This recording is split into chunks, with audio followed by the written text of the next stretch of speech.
Merci, Dr Diop, d'avoir répondu à notre invitation. Merci, Binta Diallo. Nous recevons également Mamadou Sy Albert, analyste politique. Merci, Albert, et Merci, bonjour. merci, bonjour et merci pour l'invitation. Alors, les locales, encore une fois, nous en reparlons. C'est parce qu'il n'y a pas eu consensus sur la date de l'élection ou de la tenue de l'élection présidentielle. La majorité et l'opposition siégeant au sein du dialogue politique n'ont pas trouvé un consensus. Mamadou Sy Albert, quelle est votre lecture sur tout cela d'abord? Bon, sans surprise quand même, on constate que jusqu'à présent, il n'y a pas une date. Il n'y a pas une date consensuelle, comme vous l'avez dit. Bon, maintenant, c'est vrai que c'est paradoxal. On aurait attendu peut-être le président de la République à ce dernier tournant du dialogue. C'est le président qui a initié le dialogue politique. L'opposition a répondu. On s'attendait dans le cadre dans ce cas de figure de divergence entre l'opposition et le pouvoir, le président devrait trancher. À mon avis, c'est ça qu'on attendait du président, d'autant que c'est lui qui a initié le dialogue, les discussions, les débats. Les deux parties ne s'entendent pas. Le président devrait au moins faire un geste à la hauteur de son initiative. Abdou Diouf l'avait fait avec le corps électoral. C'était l'occasion. Malheureusement, on attend encore avec un espoir, une lueur d'espoir que le président peut trancher parce que c'est une différence d'un mois entre les deux propositions. Mais quand même, les enjeux politiques risquent d'être prioritaires. Oui. Que le président ne va pas désavouer. Je vois mal comment Macky Sall pourrait désavouer sa majorité en imposant une autre date. Absolument, puisque le chef de l'État, Dr Moussa Diop, on l'a dit, va avoir le dernier mot. Et la majorité avait déjà dit au plus tard janvier 2022. Et c'est même déjà acté par les députés. D'accord, mais j'aborderai dans le même sens que mon co-débatteur. Hein. Donc là, les enjeux politiques, je pense, devraient primer en fait sur la véritable hauteur qu'on attendrait de son Excellence M. Macky Sall.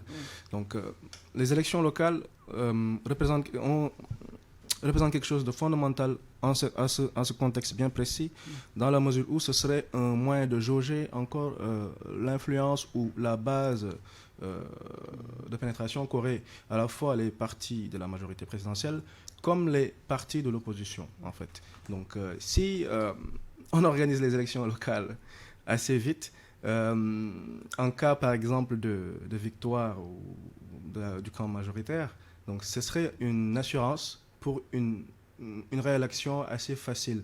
Oui. Voilà. Et donc en cas de défaite, alors là, c'est un baromètre. C'est un baromètre. Oui. Et le pays sera, je pense, très fortement ingouvernable, en tout cas très instable, parce que là, le rapport de force sera beaucoup plus aigu entre l'opposition et le parti au pouvoir. Donc, les enjeux politiques jusqu'ici priment. On attend de la hauteur du président Macky Sall parce que quand même, les élections locales, ça fait depuis 1983, je pense qu'on a toujours eu des problèmes pour les organiser à date échue. Oui.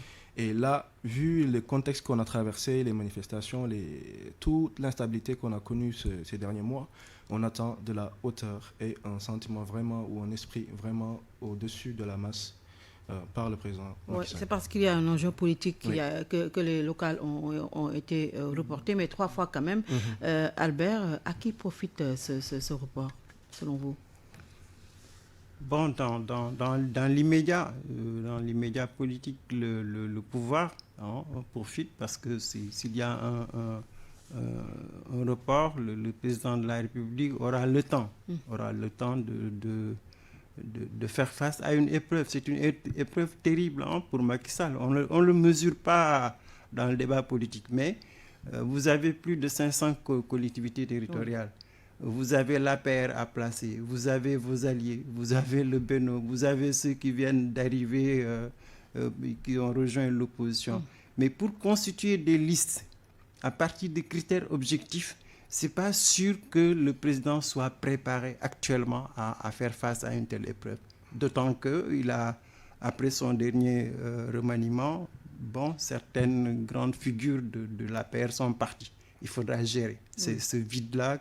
Est-ce qu'il y aura des conflits Dans tous les cas, c'est une question très délicate pour le président de la République. Donc, il a intérêt à gagner du temps pour préparer. Donc, on peut dire que Macky Sall gagne. Mais ce qu'il gagne, il perd de l'autre côté. C'est la confiance qu'il est en train de perdre, Macky Sall. Il perd la confiance de cette opposition qui a cru en lui en acceptant d'aller négocier. Mais est-ce que cette opposition elle est prête également à aller aux élections? Mais c'est le jeu. C'est le jeu politique qui est comme ça. Il est inversé. Je crois que l'opposition ne gagne pas, mais elle ne perd pas non plus. Hein? Elle ne perd pas parce que, si vous voulez, elle va mettre une pression sur le président de la République. Et aller à des élections en mettant la pression sur votre adversaire, ça peut donner un gain politique.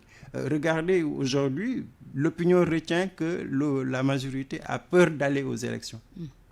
Donc ça veut dire que l'opinion est braquée contre le pouvoir.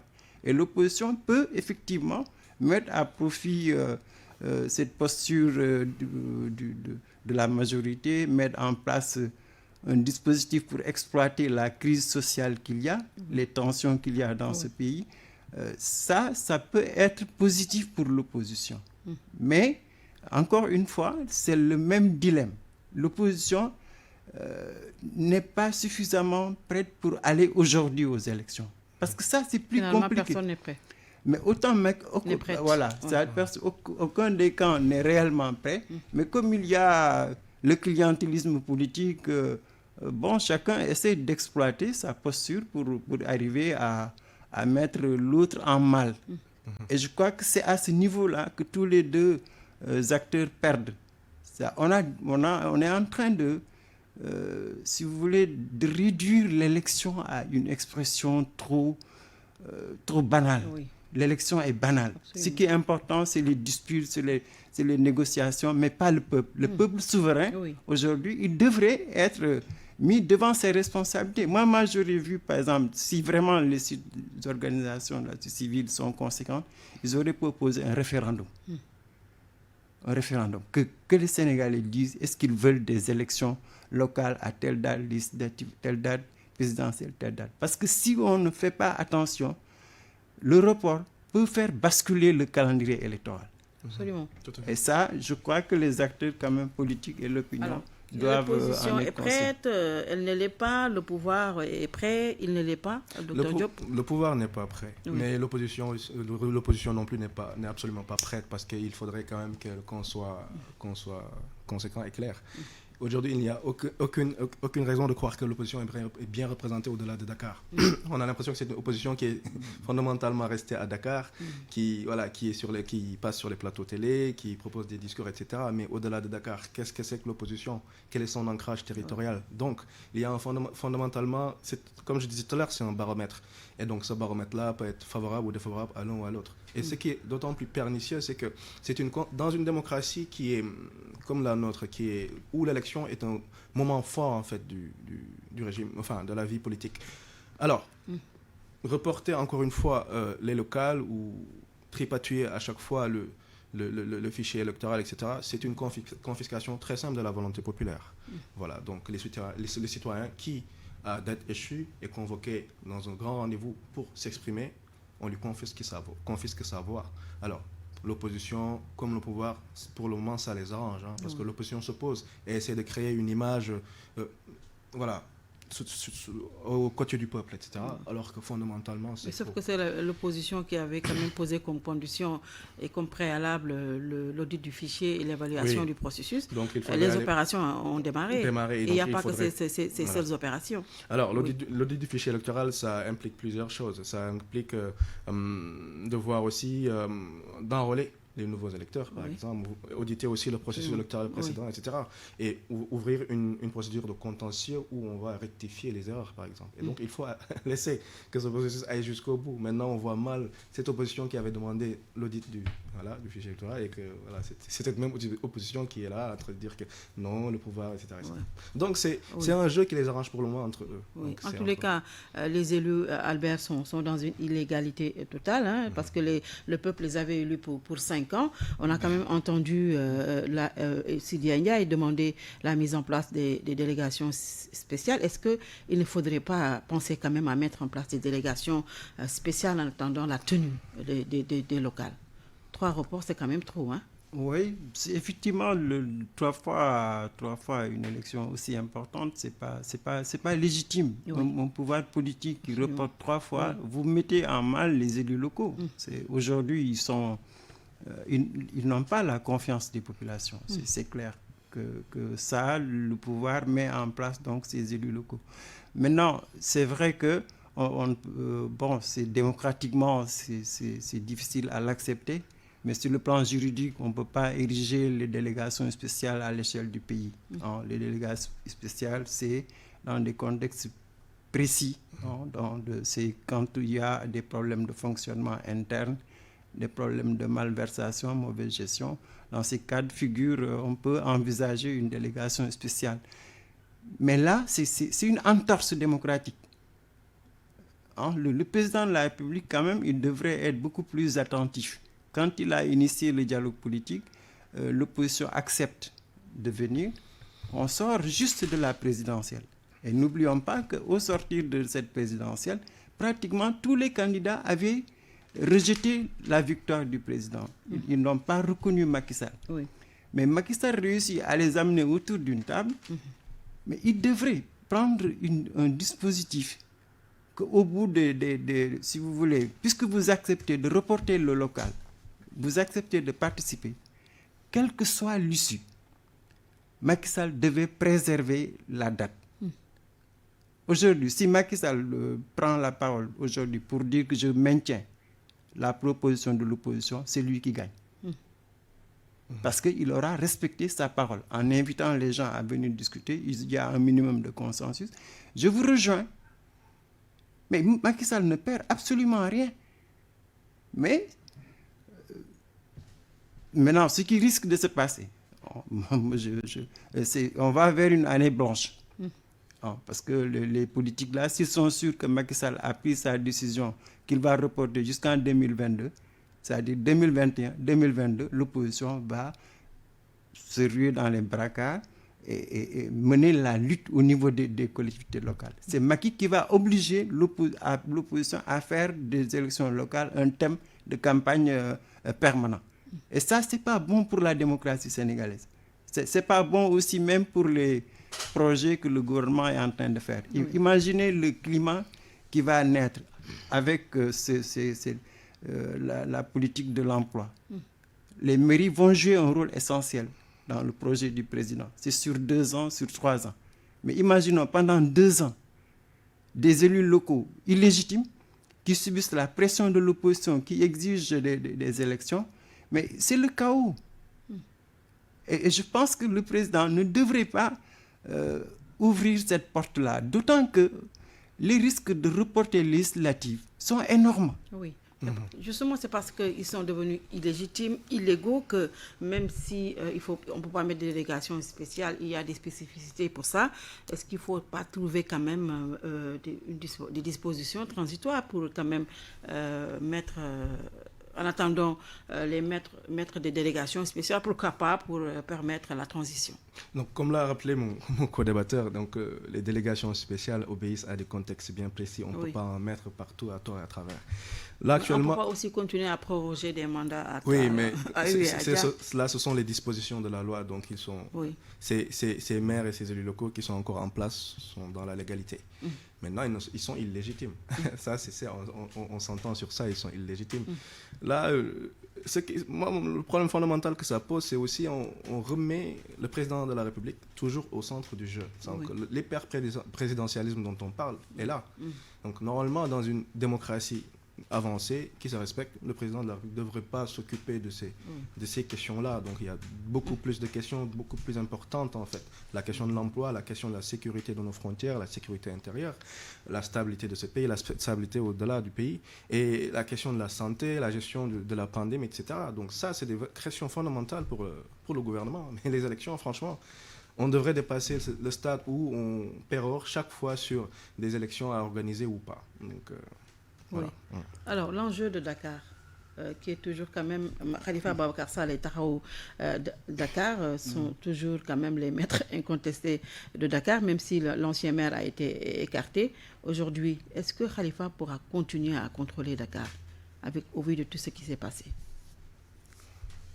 Bon, bon, il faut relativiser. Il a perdu, il a perdu l'influence qu'il avait quand il a eu cette affaire malheureuse qu'il a amené en prison. Ça l'a affaibli. Maintenant, depuis qu'il est sorti de prison, il est en train quand même de se reconstruire. Oui. Son mouvement est remis en place.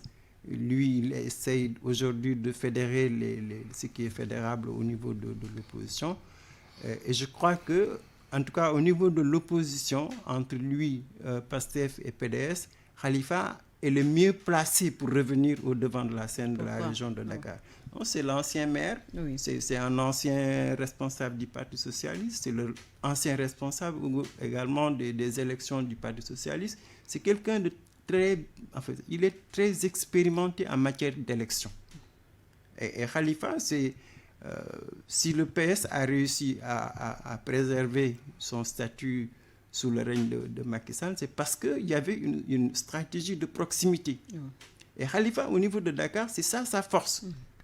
Il a su tisser un réseau de relationnel et l'opposition a fait de lui le candidat naturel contre Wade. Parce que si vous regardez de près également au niveau du Parti socialiste, finalement c'est Khalifa qui était Dakar. C'était l'élément central. Donc aujourd'hui, il est en train de reconstituer son mouvement, ses relations, et je crois que c'est une menace. C'est une menace, Macky Sall le sait. Ils ne vont pas, en tout cas, le laisser retrouver ses droits civiques et politiques facilement. Ça va être un des blocages. Mais s'il lève ce blocage-là, c'est sûr et certain que Khalifa, avec le mouvement citoyen des Guimaristes, avec Babacar Diop, avec le PASTEF, bon, l'APR est relativement instable. Si vous regardez qu'Aminata Touré n'est plus là, Amadou Ba n'est plus là, il y a beaucoup de cadres de l'APR qui ne sont plus là dans les fiefs les plus conflictuels. Donc, Khalifa a une chance, mais à condition qu'il arrive à trouver un consensus autour de sa personne, bon, mais à condition aussi qu'on lève cette épée de Damoclès qui pèse. Mais si on ne lève pas cette épée de Damoclès, est-ce qu'aujourd'hui Khalifa Sall peut avoir un candidat? Son candidat en lui, on annonce déjà Barthélémy Diaz, même si on ne l'a pas entendu dire de la bouche de Khalifa Ababacar Sall. Est-ce que Barthélémy quand même est bien parti pour briguer ou être le candidat de Khalifa Ababacar Sall au vu de tout ce qui s'est passé? Je crois que Barthélémy quand même, il a un atout. Il est maire. Il a de l'expérience politique au niveau du Parti socialiste. Il est connu au niveau de la jeunesse. Bon, c'est quelqu'un aussi qui est courageux sur le plan politique. Il a montré ses preuves. Donc lui, ça peut être un élément du dispositif. Oui. Je pense que Khalifa devrait l'associer avec le PASTEF. Barthélémy seul ou Sonko seul, ça va être extrêmement difficile qu'il puisse faire face à l'APR. Il faut trouver un consensus avec toute cette jeunesse active-là. Barthélémy peut être un candidat parce que quand même il connaît très bien Dakar. Bon, il connaît bien les problèmes, il connaît toutes les organisations. C'est quelqu'un qui est expérimenté. Oui. Donc il peut être, si vous voulez, en tout cas, il peut être un leader local. C'est un bon leader local, mais à condition qu'il ait un leadership partagé avec les autres. Alors, Dakar. Comment Khalifa peut faire aujourd'hui pour maintenir Dakar? Et Barthélémy Diaz aussi, est-ce que c'est l'homme de Khalifa? Être aussi. Je crois fondamentalement que l'identité ou l'image de Dakar est liée à l'image de Khalifa Sall. Quand on pense Dakar, on pense Khalifa Sall. Donc c'est un chemin, un raccourci naturel. Maintenant, il se pose l'épineuse question du recouvrement de ses droits civiques et politiques. Et même s'il ne les a pas encore, il a quelque chose un pouvoir symbolique qu'il exerce, je pense, qu'il exerce sur Dakar. Et effectivement, Barthélémy Diaz pourrait faire l'affaire parce qu'il fait partie des fidèles alliés de Khalifa Sall, loyal, son discours n'a pas varié. Donc c'est le seul pratiquement un des seuls pratiquement qui n'a pas du tout varié son discours, qui a fait montre d'un courage politique et d'une constance. Donc il fait naturellement partie du dispositif Khalifa Sall pour continuer à contrôler Dakar et peut-être éventuellement s'en servir comme rampe de lancement à la conquête du pays. Pourquoi pas? Oui. En tout cas, hier, on a vu Benno Bokk Yakaar du département de Dakar s'organiser, mais vous l'avez dit, Benno de Dakar sans Amadou Ba, sans Mimi Touré, est-ce qu'ils pourront faire face quand même à Khalifa Ababacar Sall ou à un autre candidat de Dakar? Bon, ça va On a vu que Ndoye, le maire de comment ça s'appelle encore? Alioune Ndoye, on a vu Alioune Ndoye, on a vu d'autres responsables politiques de Dakar, mais il n'y avait pas Amadou Ba. Et puis Amadou Ba, quand même, on a vu qu'il a eu à poser politiquement fort lors des législatives dernières.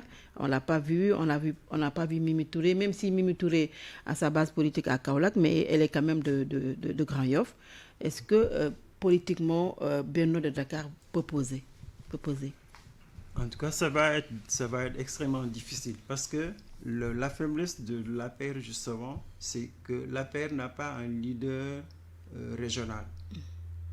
Historiquement, si vous regardez Dakar sous le règne des socialistes, il y avait des têtes de file. Dans chaque département, vous avez vraiment des figures emblématiques du Parti socialiste. Et aux élections locales, ce sont ces figures-là qui se coalisent, qui donnent leur empreinte à l'élection locale. Si vous regardez au niveau de l'APR n'a pas cette configuration-là. L'APR n'a pas vraiment de chefs locaux à la dimension des responsables du Parti socialiste, à la dimension de Abdoulaye Wade. Donc l'APR est vraiment faible du point de vue, si vous voulez, des responsables locaux. Donc ça va être très difficile qu'ils trouvent un chef de file. Ils ne vont pas le trouver d'ailleurs. Ça, c'est une difficulté. Bon, maintenant... Abdoulaye Diouf Sarr, quand même, se positionne. Il se positionne, mais il ne fait pas consensus. Il est roi dans son terroir. Bon, il ne va pas empiéter aux parcelles, à Yoff. Bon, ils n'ont pas ce leader-là. Et ça, c'est une faiblesse. Au niveau local, justement, c'est ça la difficulté. Le président de la République, il est seul, c'est le seul candidat unique, etc. Les législatives, bon, il y a un consensus. Mais les locales, c'est difficile d'avoir un consensus. Vous avez 2 ou 3 grands responsables qui aspirent à la mairie. Donc là, la première difficulté de l'APR, c'est de trouver, si vous voulez, des leaders. Et là, à mon avis, ça va être possible. Non, ça va être présentement difficile. Bon, mais il faut compter sur les capacités de Macky Sall. Macky Sall est assez doué en termes d'élection. Il est vraiment, moi, ce qui m'a frappé, c'est depuis qu'il est là, il gagne toutes les élections. Donc, il a un sens du partage des responsabilités. Et il a maintenant, c'est vrai que au niveau de Guédiawaye et de Pikine, bon, ils ont au moins des leaders confirmés qui peuvent diriger. Mais par contre, dans le département de Dakar, c'est beaucoup plus compliqué. Là, il y a des rivalités. Si, par exemple, l'APR va résister ou va se positionner à Guédiawaye et à Pikine, c'est probable. Mais par contre, dans le département de Dakar, il y aura un problème de leadership. Et là, ce serait intéressant de voir comment Khalifa Sall va se positionner. Est-ce qu'il va reconquérir le département ou est-ce qu'il va le perdre? Bon, il a en tout cas les armes en main pour gagner le département. Et c'est ça, peut-être, qui fait que les locales à venir seront très intéressantes parce qu'il y aura une revanche personnelle de Khalifa. Il ne va pas se laisser piétiner dans son fief. Il ne va pas laisser Dakar partir. il sait que même son avenir politique dépend de la conquête du département. Justement, quelle est la bonne stratégie, docteur Moussa Diop, pour Benno de Dakar, pour piétiner, entre guillemets, Khalifa Ababacar Sall dans le département? Le temps est très court. Oui, absolument. Et comme le disait mon co-débatteur, Benno Bokk Yakaar, en fait, en fin de compte, souffre de son désorganisation. En fait, tout est organisé autour de la personne de Macky Sall. Et Benno Bokk Yakaar souffre de figures fortes au niveau local et régional. Et donc, c'est lié justement à la notabilisation, ou bien, comment je pourrais dire, l'émergence en tout cas de figures identifiables au niveau des populations, au niveau local directement, et des figures qu'on associe à la ville, au département, etc. Donc Benno Bokk Yakaar en manque. Aujourd'hui, le contexte est très compliqué. Donc moi, pour le moment, je n'ai pas de recette miracle, à part être sur le terrain. Bon, en ce moment, ils sont sur le terrain en train d'organiser des méga meetings, etc. Oui. Mais le contexte leur est défavorable actuellement. Donc je n'ai pas de recette miracle. Il n'y a pas de stratégie possible. Pour ma part, difficile. Le temps est trop court. Trop court. Alors, les locales en 2022, les législatives également prévues en 2022, Albert, est-ce qu'aujourd'hui l'option d'un couplage de ces deux scrutins est bonne? Ah non, pas du tout. Pas du tout. Pourquoi? C'est ça l'enjeu du débat sur les locales. C'est l'incapacité du pouvoir à accepter que le calendrier républicain, c'est ça la base de la République. Et quand vous n'avez pas un agenda fixe, consensuel, vous mettez la République dans l'instabilité. Maintenant, pourquoi ce n'est pas bon de ce couplage? C'est deux élections différentes. On vient de parler des locales. Oui. Mais il y a un enjeu énorme aujourd'hui au Sénégal. Vous avez un rajeunissement de la classe politique. Vous avez une société citoyenne beaucoup plus active. Donc, l'enjeu des locales, c'est un enjeu extrêmement important. Est-ce que ces jeunes-là vont être capables de conquérir les territoires? Est-ce qu'ils vont participer au développement local? Est-ce qu'ils vont se sentir dans ce développement futur-là? Il y aura une bataille énorme. Mais on ne peut pas confondre cette bataille de la citoyenneté avec la bataille pour le Parlement. Oui. Le Parlement, c'est autre chose. L'enjeu du prochain Parlement, c'est est-ce que les Sénégalais vont accepter un pouvoir législatif indépendant, autonome, capable de contrôler le gouvernement, capable de rendre compte aux populations. C'est ça l'enjeu de la future Assemblée nationale. Donc on ne peut pas confondre ces deux scrutins. C'est radicalement différent. Il faut que le Sénégal accepte qu'on organise les locales, qu'on organise les législatives et que la présidentielle soit maintenue. Il ne faudrait pas que Macky Sall perde de vue que le report, c'est ça l'instabilité. Peut-être qu'il ne l'a pas mesuré, mais quand il est arrivé au pouvoir en 2012, mais les gens l'avaient averti. Il a mis 2 ans, 3 ans pour organiser le référendum sur la Constitution. Ça a créé une instabilité institutionnelle. Là, pour les locales, c'est sûr et certain que si jamais ils pensent au couplage, mais on est parti pour une instabilité encore beaucoup plus grave. C'est-à-dire que même la présidentielle, elle risque de prendre une autre tournure. Hein. C'est parce que les gens ne vont pas accepter que Macky Sall cumule les locales et les législatives pour en faire la base de légitimation de son 3e mandat. Parce que s'il fait un couplage, c'est ça l'objectif central. Gagner les locales, gagner l'Assemblée nationale, je ne vois pas quelqu'un qui pourrait l'empêcher de demander un 3e mandat.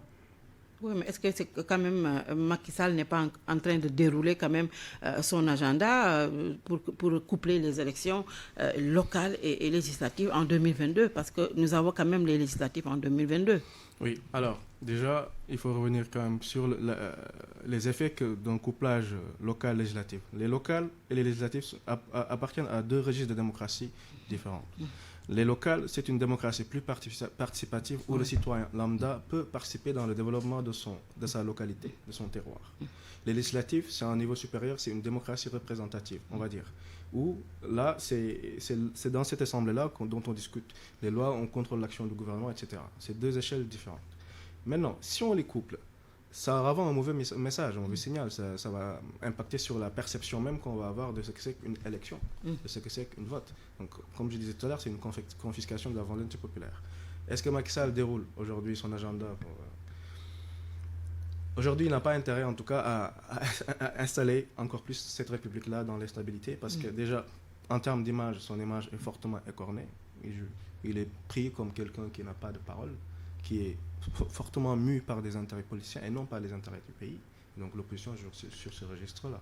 Maintenant, est-ce que c'est un agenda pour 2022 ?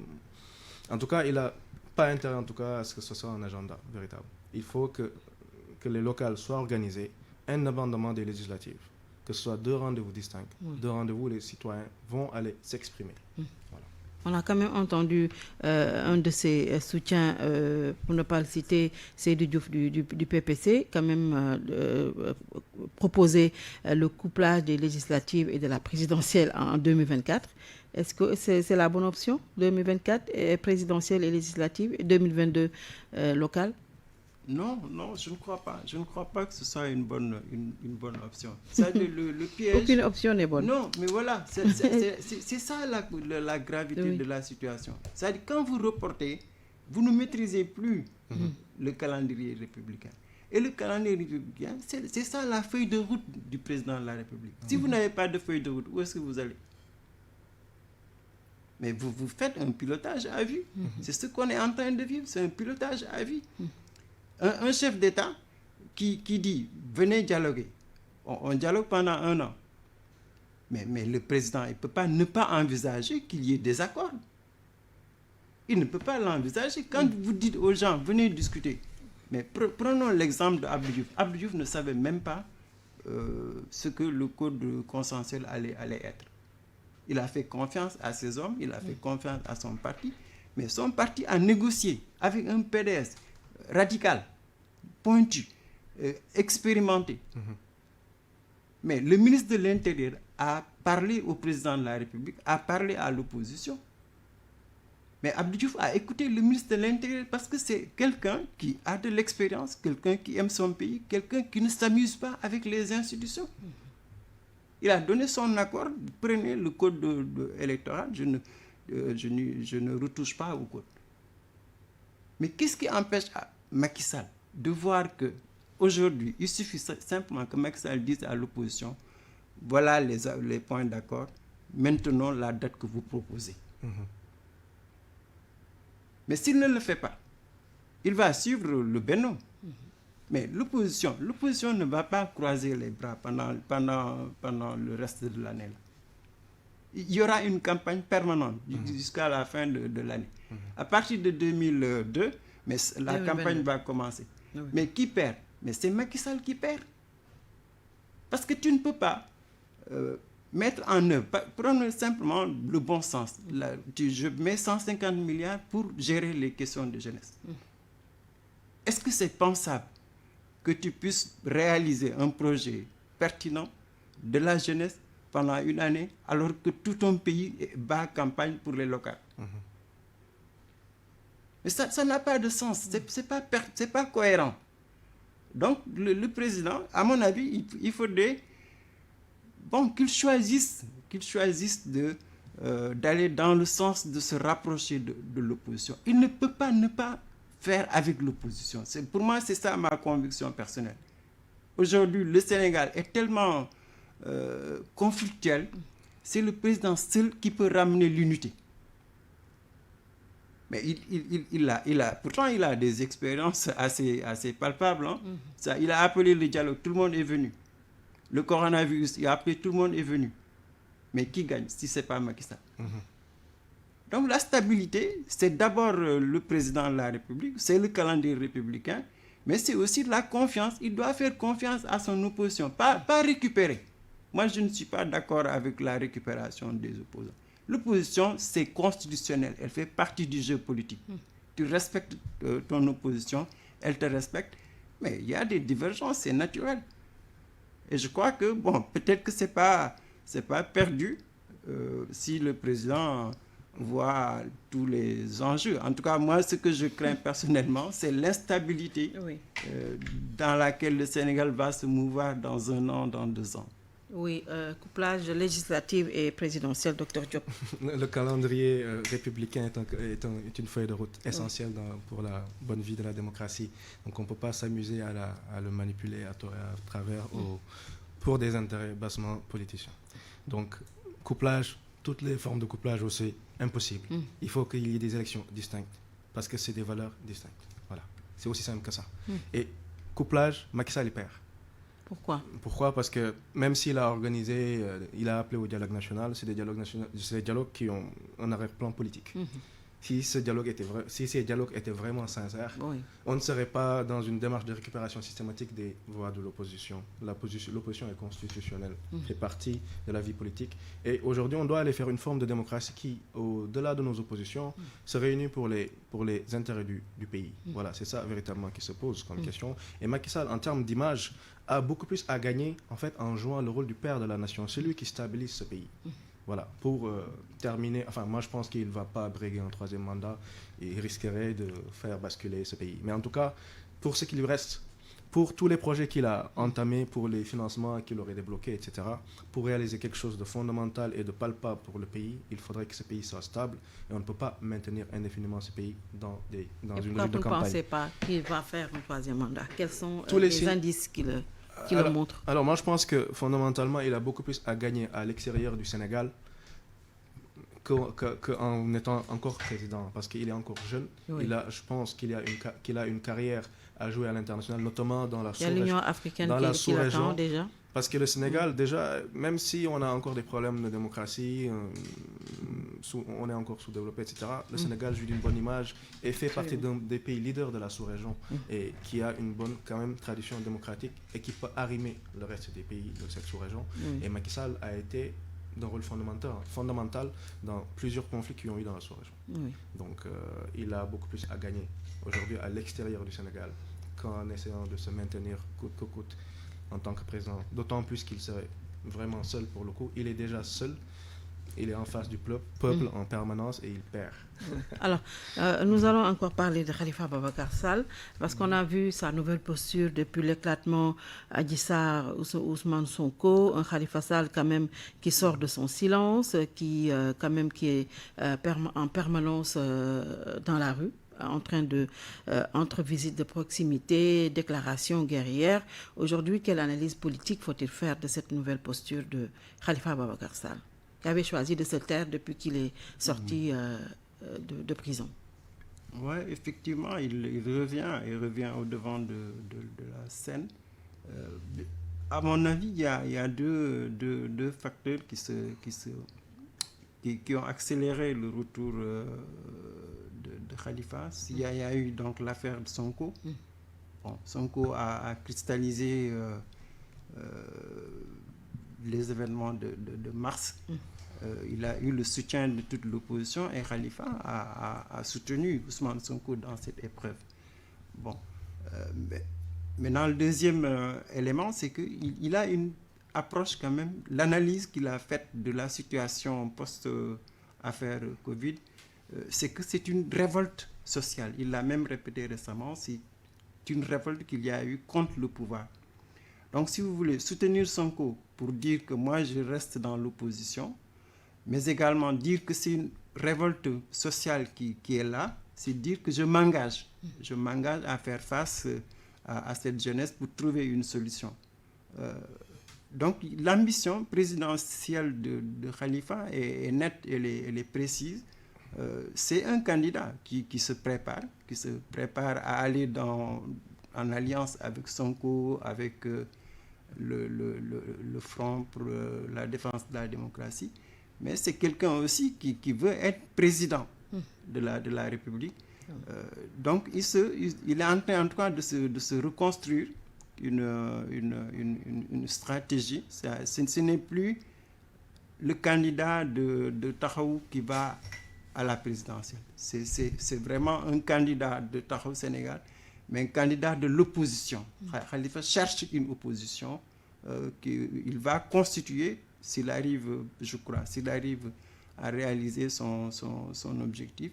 C'est qu'il pourrait être un candidat de l'opposition, c'est-à-dire un candidat de la famille socialiste, mais capable de fédérer des des pans entiers de l'opposition. Ça, c'est une démarche qui est visible, parce qu'en même temps, il renforce Taxawu Sénégal, mais en même temps, il est en alliance, que ce soit avec Sonko, avec le Front pour la défense, même avec les chefs religieux, avec la diaspora. L'envergure qu'il veut, en tout cas, on sent qu'il y a un cachet particulier. Ce n'est plus l'ancien Khalifa qui voulait coûte que coûte être le candidat du Parti socialiste, mais c'est un nouveau Khalifa qui a tiré des leçons, qui veut être candidat, mais pas seulement pour la famille socialiste. Il veut créer un cadre unitaire, je crois même, il privilégie Sonko, par exemple. C'est pas gratuit. Hein, c'est pas gratuit, parce qu'il sait que le PDS est encore là, mais il ne peut pas compter sur le PDS dans ce rapport de force-là. Par contre, il peut compter sur Ousmane Sonko, il peut compter sur beaucoup de mouvements citoyens. Il ne peut pas compter sur Idrissa Seck. Il avait quand même soutenu Idrissa Seck lors de la présidentielle. Mais voilà, ça c'est un élément extrêmement important, parce que lui, il avait trouvé une alliance avec Idrissa Seck quand il était en prison. Il a soutenu Idrissa Seck. Mais aujourd'hui que Idrissa Seck a trahi cette perspective-là, mais il va chercher à récupérer l'électorat de Idrissa Seck. Est-ce que ce sera possible? Mais c'est fort possible. Par exemple, ce n'est pas pour rien que Déthié est parti. Ce n'est pas pour rien que le docteur Diouf est en train de revenir sur la scène politique. Donc le Rewmi, qui est favorable au changement véritable, il va être très proche de Khalifa. C'est comme les autres, le grand parti. Hein? Khalifa a le profil pour être, c'est vrai, en partie un candidat socialiste, mais le candidat de l'opposition idéal. Oui. C'est lui l'héritier de la classe politique. En tout cas, l'opposition, c'est lui l'héritier aujourd'hui. L'autre parti, PS, est au pouvoir, l'AFP est au pouvoir, les PDS, Omar Sarr et consorts sont au pouvoir, mais aujourd'hui, c'est Khalifa qui reste le socialiste de l'opposition, l'alternative du socialiste. C'est lui. Mais l'alternative socialiste, c'est évident que dans sa lecture, mais il faudra le soutien de l'opposition. Khalifa a toujours essayé, c'est pas pour rien qu'il se réclame des assises. Les conclusions des assises font partie c'est un élément essentiel de son programme alternatif. Donc il va ratisser large. C'est sûr et certain aussi, si ce n'était pas Sonko avec ces événements, mais Macky Sall n'a pas un adversaire plus redoutable que Khalifa. Donc, il n'a pas intérêt à décevoir Khalifa Ababacar Sall. Khalifa Ababacar Sall, je disais dans la semaine que Khalifa Sall doit accepter de mourir pour renaître dans un nouveau corps, plus offensif, plus engagé, plus présent dans la scène politique, parce que la scène politique sénégalaise est en train de se reconfigurer. Donc, au vu du départ du rapprochement Mbourousso ou je ne sais pas quoi, et l'émergence de nouvelles figures beaucoup plus dures dans le discours, mais un discours quand même qui n'est pas, moi je juge qu'il n'est pas réaliste, qui est fondamentalement populiste et qui aurait même des allures hitlériennes sous certains rebords. Mais Khalifa Sall doit garder son identité politique. Il a une figure consensuelle, il a un discours mesuré, c'est quelqu'un qui est un homme d'État, qui connaît les enjeux de l'heure. Il pourrait ratisser large, effectivement, mais il faudrait quand même qu'il conserve coûte que coûte son identité politique pour continuer à pouvoir... C'est-à-dire que cette image de modéré quand même, dans le discours de consensuel et de lucide. Voilà. Sauf qu'on l'a toujours qualifié d'une personne molle qui ne réagissait pas, qui n'avait pas de déclaration guerrière. Modéré ne veut pas dire mou. Oui. Voilà, consensuel ne veut pas dire mou. Oui. Donc il a des éléments à son capital image à renforcer, d'autres dont il faut qu'il se sépare, effectivement. Mais cette semaine, on a vu qu'il tente. Et bon, peut-être que ça va être concluant, on verra. Oui. Et Sonko, quand même, dans tout ça, dans ce grand remue-ménage politique, qui était quand même bien parti, troisième à la présidentielle, et puis 15%, il avait 15%, il est député, et qui était bien parti, mais qui a vu quand même quelque part son image écornée par l'affaire Adji Sarr. Sonko dans tout cela, dans ce tohu-bohu politique. Mais il est encore là. Je crois qu'après 2019, il a ses 15%, comme tu dis. Sonko, c'est le phénomène politique. C'est ça que les Sénégalais sont en train de vivre. On a vécu ce type de phénomène, hein, avec Djiboka, avec Niass. Mais c'est lui qui attire les foules. Jusqu'à présent. Oui. Mais jusqu'à présent, parce qu'il est jeune, parce qu'il est engagé, parce que aussi il fait la politique autrement. Donc les jeunes découvrent quelqu'un qui est très proche de leurs préoccupations. Ils sentent que c'est un nouveau leader. Maintenant, ce qui est peut-être, à mon avis, frappant, c'est que c'est cette nouvelle... Il y a une nouvelle gauche qui est en train de se reconstruire autour de Sonko. Alors, si vous regardez Babacar Diop, Guy Marius et tous les autres, sont aujourd'hui autour du Front pour la défense de la démocratie. Mais Sonko, c'est le leader de cette plateforme-là. Et il est en train de se reconstruire. Je crois que, il sera candidat à la présidentielle de 2024, c'est sûr. Maintenant, est-ce que... Et quelles sont ses chances face à d'autres mastodontes politiques quand même? Quand on annonce l'amnistie pour Khalifa Ababakar Sall, l'amnistie pour Karim Wade, ça veut dire que ce sera peut-être la fin de la bipolarisation politique. Quelles sont les chances pour Sonko? Je crois qu'il a une chance. Sa chance, c'est sa jeunesse et sa franchise. Il est jeune, l'électorat va être beaucoup plus jeune. Le rajeunissement de la classe politique est inéluctable. Le discours qu'il tient, mais c'est ça sa chance. Maintenant, c'est vrai qu'il faut qu'il se mette, il faut qu'il ait une stratégie. Parce qu'il y a une superposition d'élections. Tu as les locales, les législatives, la présidentielle. Il ne faut pas les confondre.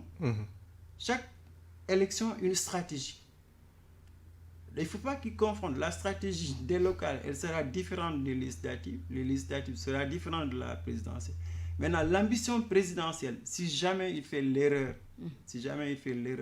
de dire qu'il est le président, il va faire les mêmes bêtises. Hein.